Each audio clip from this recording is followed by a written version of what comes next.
कलयुग के बाद कौन सा युग आएगा, उस युग में क्या होगा। हिंदू धर्म में समय कालखंड को 4 भागों में बांटा गया है। सतयुग, त्रेता युग, द्वापर युग और कलयुग। अभी हम लोग कलयुग में जी रहे हैं, यानी कि एक ऐसा युग जिसमें मनुष्य जाति का मन असंतोष से भरा है। सभी मानसिक रूप से दुखी है और धर्म का हिस्सा केवल 1/4 ही रह गया है।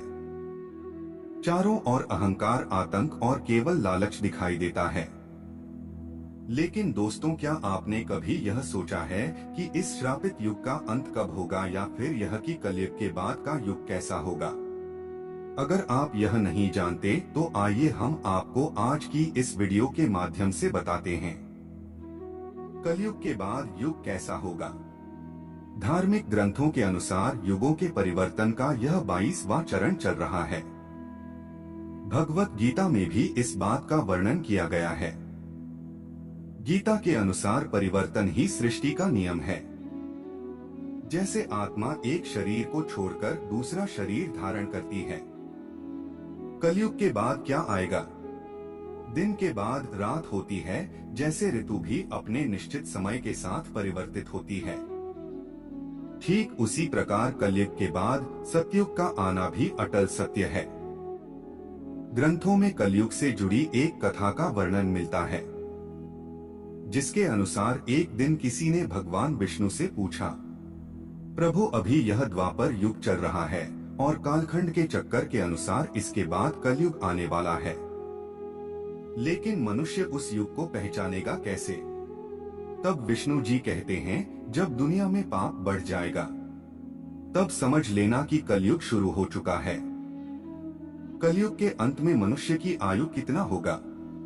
कलयुग के अंत में मनुष्य की आयु केवल 12 वर्ष ही रह जाएगी।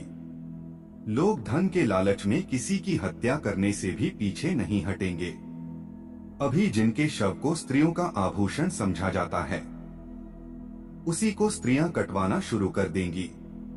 इंसानों का स्वभाव में होगा तेजी से परिवर्तन। मनुष्य धर्म कर्म करना बंद कर देंगे और वे नास्तिक बन जाएंगे। मनुष्य में क्षमा, दया की भावना खत्म हो जाएगी। वे एक दूसरे को लूटने में लगे रहेंगे।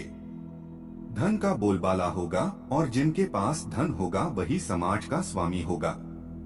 अन्न नहीं उपजने के कारण लोग मांस मछली ही खाएंगे। मनुष्य जुआरी, शराबी और दुराचारी हो जाएंगे। हिंसा में वृद्धि होगी, रिश्ते खत्म हो जाएंगे, भाई ही भाई के दुश्मन होंगे, पिता पुत्र की और पुत्र पिता की कोई परवाह नहीं करेगा। पुरुष परस्त्रीगमन करेंगे और स्त्रियां भी व्यभिचारिणी हो जाएंगी। लोग भोग विलास में लिप्त रहेंगे।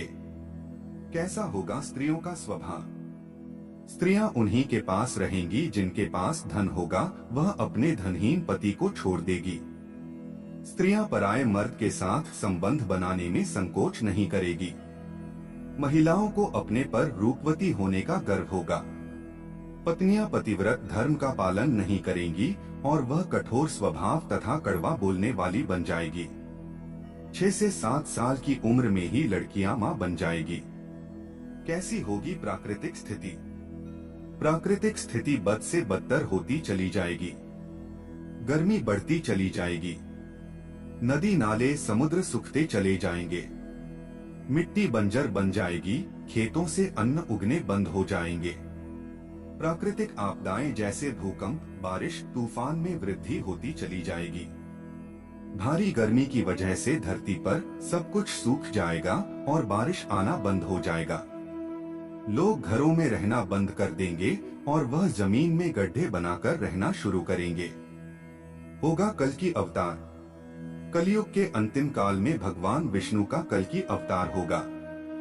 भगवान कल की बहुत ऊंचे घोड़े पर चढ़कर अपनी विशाल तलवार से सभी अधर्मियों का नाश करेंगे। प्राकृतिक आपदा, बीमारी, हिंसा में वृद्धि इत्यादि से समाज का अंत हो जाएगा। होगी नए युग की शुरुआत। सब कुछ खत्म हो जाने के बाद 12 वर्षों तक लगातार बारिश होगी।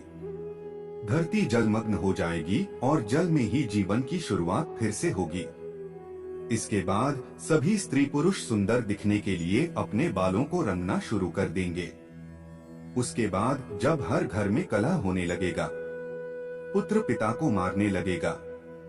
तब विष्णु महेश एक हो जाएंगे और कलयुग का अंत कर देंगे और एक नए युग की शुरुआत होगी। सतयुग कैसा होगा? जहां फिर से धर्म का बोलबाला होगा। चारों ओर बस प्रेम ही प्रेम होगा।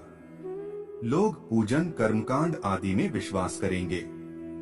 सतयुग के मनुष्य अपने तपोबल से देवी देवताओं से बात कर सकेंगे, आत्मा का परमात्मा के मिलन से, अर्थात उसे इस सृष्टि का स्वर्ण युग कहा जाएगा। सतयुग की अवधि 17,28,000 वर्ष होगी। इस युग की आयु 4,000 से 10,000 वर्ष होगी। पृथ्वी लोक पर फिर से धर्म की स्थापना होगी। मानव भौतिक सुख की जगह मानसिक सुखों पर बल मिलेगा। विचारधारा में एक दूसरे के लिए नफरत की कोई जगह नहीं होगी। चारों ओर या प्यार ही प्यार होगा। मानव की स्थापना होगी। विचारधारा को परम ज्ञान की प्राप्ति होगी। लोग पूजन, कर्मकांड में विश्वास करेंगे। सतयुग में मनुष्य अपने तपोबल से भगवान से बात करें। इस युग में लोगों के शरीर पर पूर्ण नियंत्रण होगा। आत्मा का परमात्मा के मिलन से सभी सुखी होंगे।